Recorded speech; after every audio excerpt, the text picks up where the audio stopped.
Today we're going to continue on with Chapter 5, Section 1.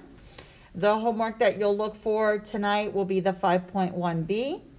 Yesterday we went through all of the slides. Today we're going to called one-to-one property. So what we're going to be doing here is we are going to try to change the bases of our problem to be the same number. So when it's possible, always try to change the larger base to a power of the smaller base. Now, sometimes the other side of the equal sign will already have the number of the base that you're going to change it to. Sometimes you have to change both sides. So for example, also remember anything raised to the power of 0 equals 1. Also remember when you have a negative exponent, this turns it into a fraction.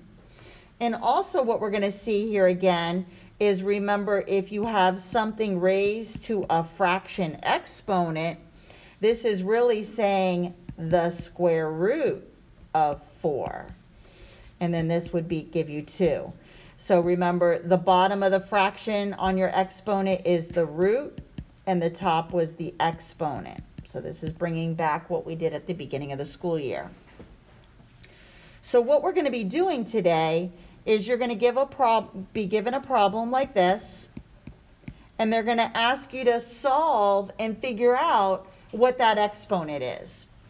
And the process that we're going to follow is using the one-to-one property, and what that means is we are going to make both sides have the same base. So in this particular problem, I know that 2 to the third power equals 8.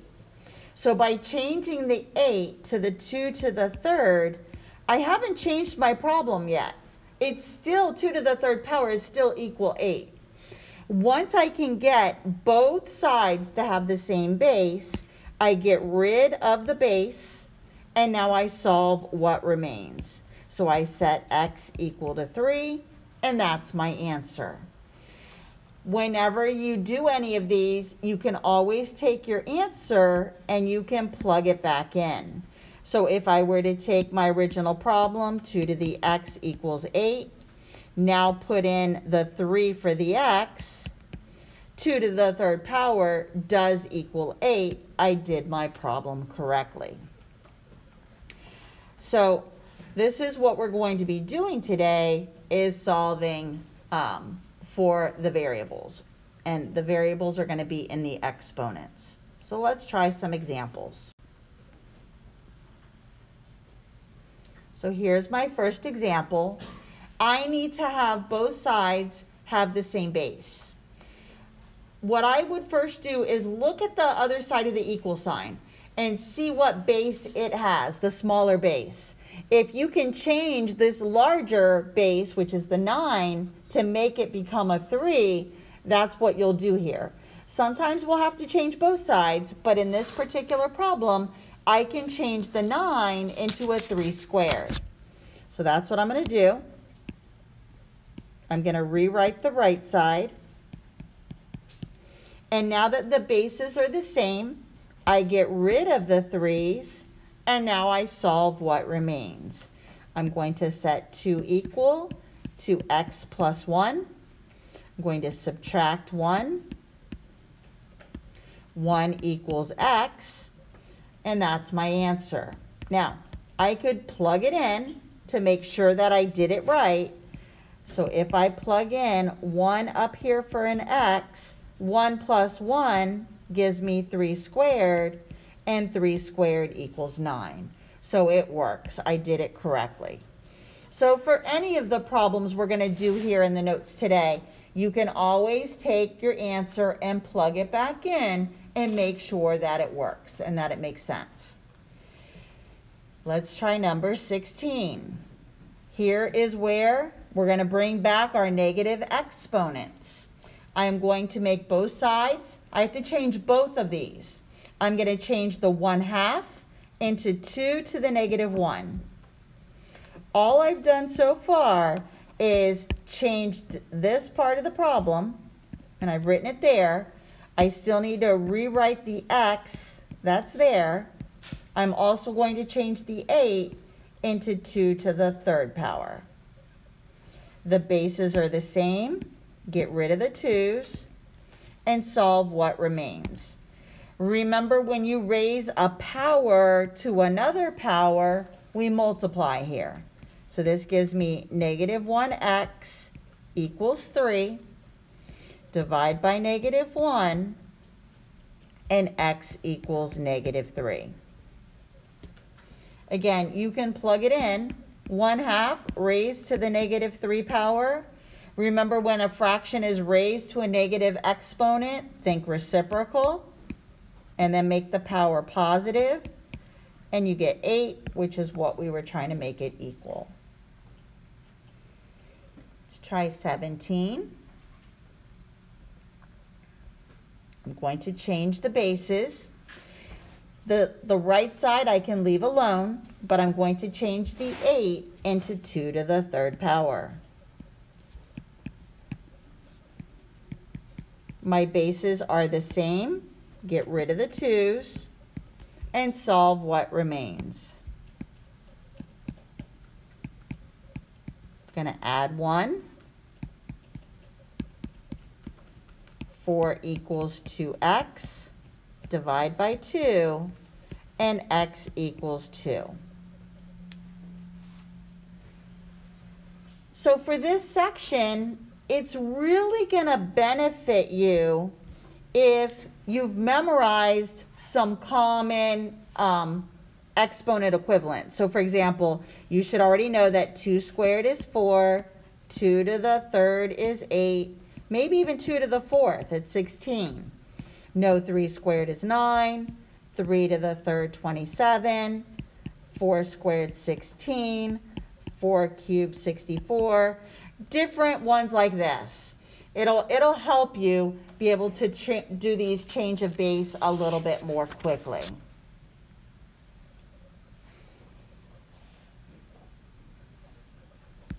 Keep going. Again, now instead of a 2, I'm going to change this to a base 3. Again, I'm going to change the 1/3 into 3 to the negative 1 power. I still have the negative x that's originally there. I'm going to change the 27 into 3 to the third power, because 3 times 3 is 9, times 3 again is 27. Now that the bases are the same, get rid of the 3. Multiply this power to a power. Negative 1 times negative x becomes positive x equals 3. And you're done. The hardest part is figuring out what you're going to change the base to. Let's try the next one. Again, I'm going to change that fraction into 3 to the negative 1 power. I'm going to change the 81 into 3 to the fourth power. Because 3 times 3, 9, times 3, 27, times 3 one more time, and it's 81. The bases are the same. Remember to multiply the power to the power. You get negative 1x equals 4. Divide by negative 1, and x equals negative 4.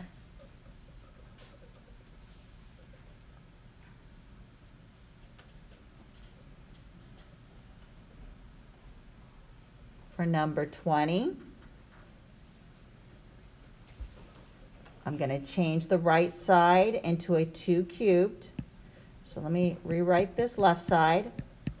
Now, I'm replacing the 8 with 2 to the third, but then I still have the x minus 6 here.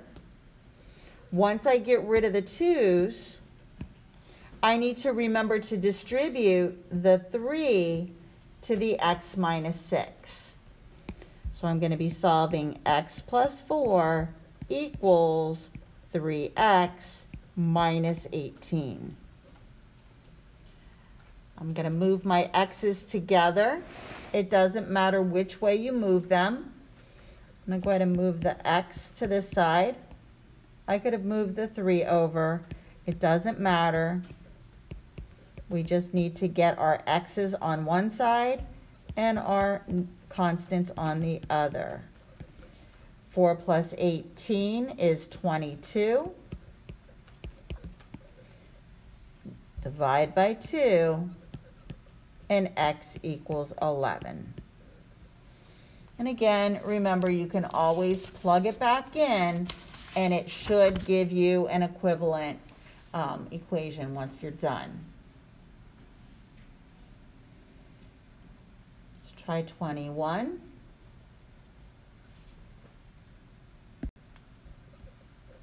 Again, I'm going to change the bases. Got 2 again. I'm going to change the 8 into 2 to the 3rd power. Get rid of the 2's. And I'm left with 3 minus x equals 3. I need to get my constants together. I could subtract 3. I end up with negative x equals 0. Technically, I'm dividing by negative 1, but 0 divided by anything is just 0. And if you think about it, if you plug that 0 back in, 3 minus 0 is 3. 2 to the 3rd power is 8. So it works.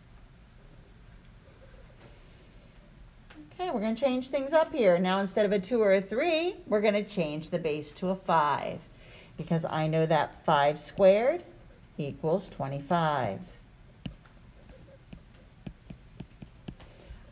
I've got the bases the same.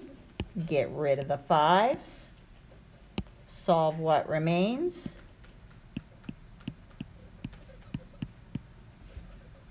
Move the 1. 2x equals negative 1. I'm positive 1, sorry. Divide by 2.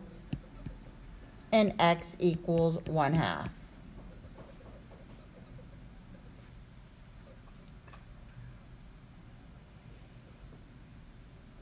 23. You might think, oh no, it's got an e. But again, remember, we're just changing the bases. So this has already got the same base for me. I'll go ahead and just rewrite it here. I can go ahead, I'm going to multiply the power to the power here. My bases are the same. They're both the letter E. Just cross them off and solve what remains. I'll move the 4x to the other side. Negative 1 equals negative 2x. Divide by negative 2. And x equals positive 1/2.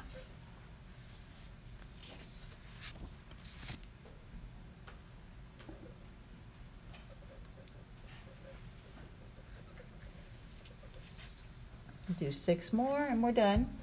Pretty good. Still the same thing here. We're just changing both sides to have the same base. So I'm going to change them both to a base 3. I'm going to change 27 into 3 to the 3rd power. It still has that exponent of a 4x. I'm going to change the 9 into 3 squared. My bases are the same. Can cross off the 3's, but remember to multiply these power to the powers. So 3 times 9,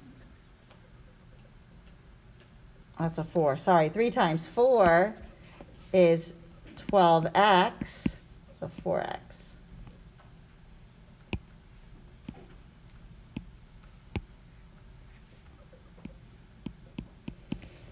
And then I'm going to distribute the 2.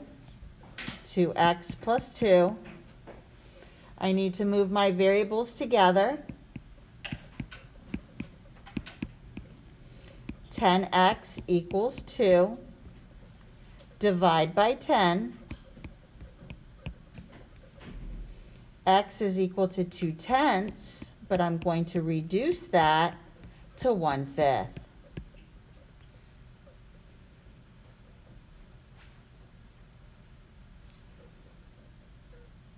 Number 25, I'm going to change the base on the first one. I'm going to change the 4 and make it 2 squared.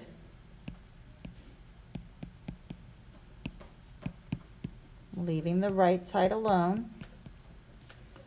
Get rid of the bases. Remember to multiply here, the power to the power, and I end up with 2x minus 4 equals 3x plus 3.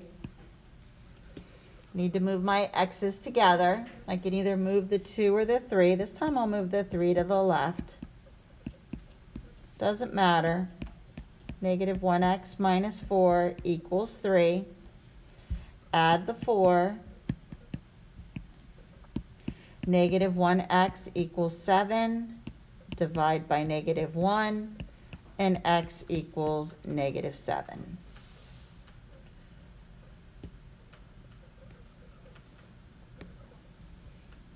Or 26. Again, when I have fractions, and this one should really be up here, they should be side by side. Something must have shifted. So I'm going to change this one and make this e to the negative 1 raised to the negative x. And then this one is going to become e to the negative 2. And then the x plus 1. I have the same bases, can cancel the e's. I'm going to multiply, and I get x. I'm going to distribute negative 2x minus 2. I'm going to add 2. 3x equals negative 2. Divide by 3. And x equals negative 2/3. Now the last examples that I'm going to do are a little different. Some of it's bringing back what we did at the beginning of the year.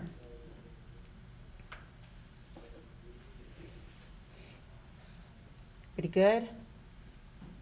Okay, let's try the last examples.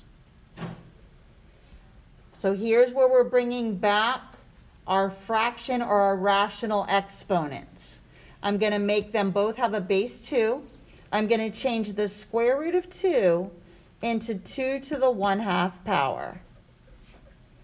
I still have the x plus 4, and I'm going to change 4 into 2 squared. So remember, when you see a square root or a cube root, in order to make it have an exponent, it's going to become a fraction exponent. So now I'm going to get rid of the bases. I'm going to go ahead and distribute my power to the power. I'm going to distribute 1/2 to the x and 1/2 to the 4. So this gives me 1/2 x plus 2 equals 2x. Now, what I'm going to do here, you could work with this as the fraction. You could move the 1/2 over and get 2 equals 1.5x. I'm going to just get rid of my fraction.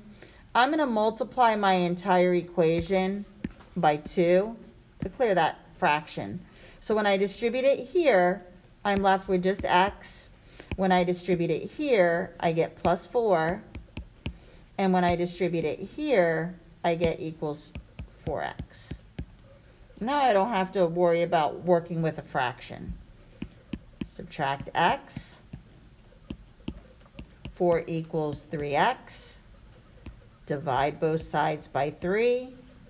And x equals 4/3.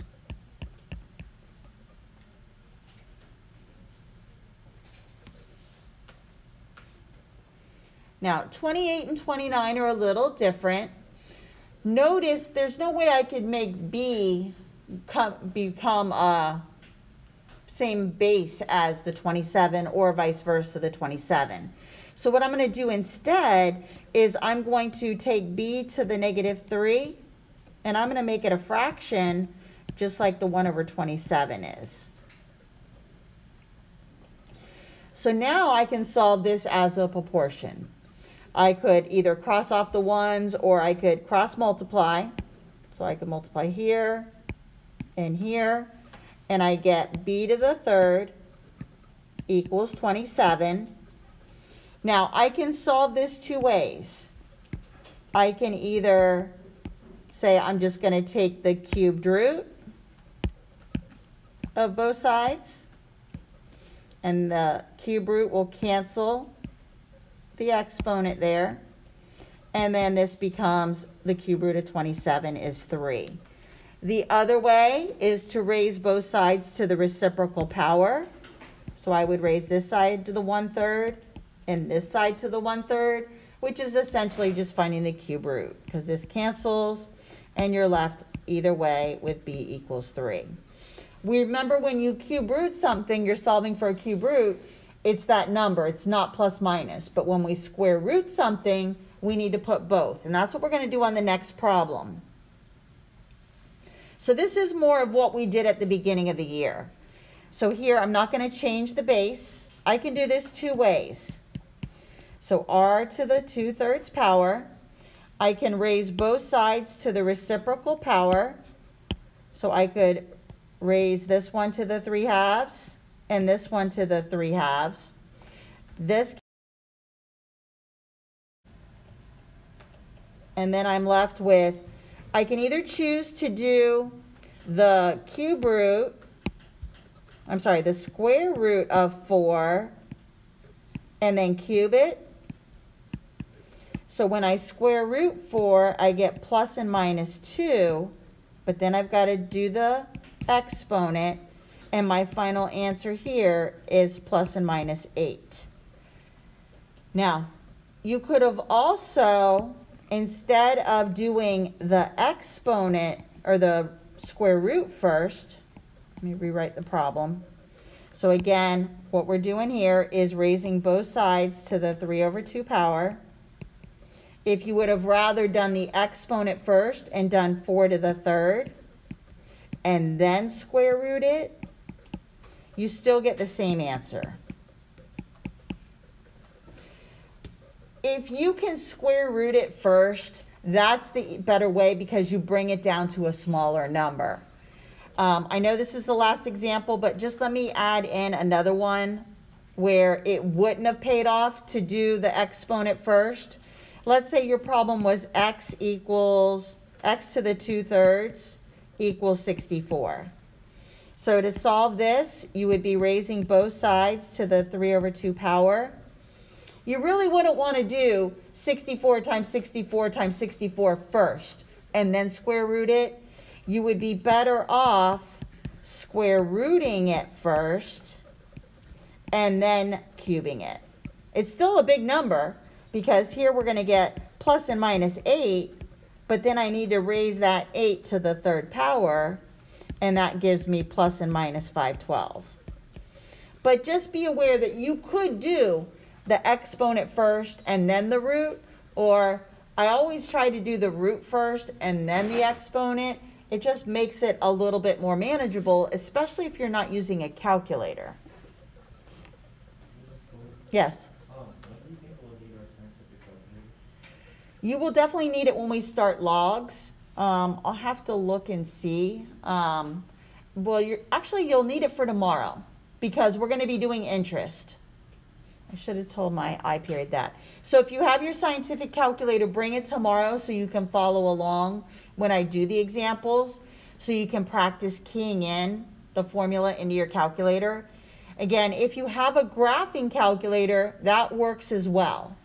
So you'll need it for tomorrow's interest formulas, because we're going to be using the letter E.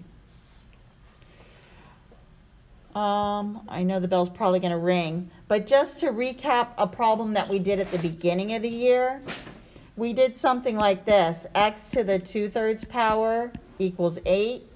This one wasn't a perfect square, So when we had to do this one, this canceled.